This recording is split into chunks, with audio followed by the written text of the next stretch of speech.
समजते, जो व्यक्ती तुमच्या भविष्यासाठी, आयुष्यासाठी, सुंदर जीवन जगवण्यासाठी जे कार्य करत असतो सतत, तो व्यक्ती चुकीचं करतो का चांगलं करतो माहीत नाही, परंतु सदैव कामामध्ये व्यस्त राहतो, काम करतो, काबाड कष्ट करून तुम्हासनी आणून घालवतो. त्या व्यक्तीला कधीही दुखवू नका, कारण तो जोपर्यंत तुमच्यासाठी धडपड करतो तोपर्यंत हा तुमच्यासाठी काम करत असतो.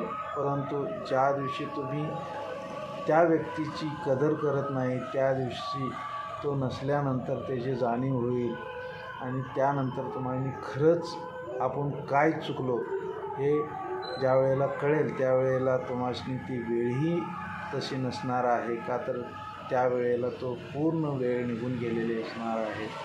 म्हणून असोपर्यंत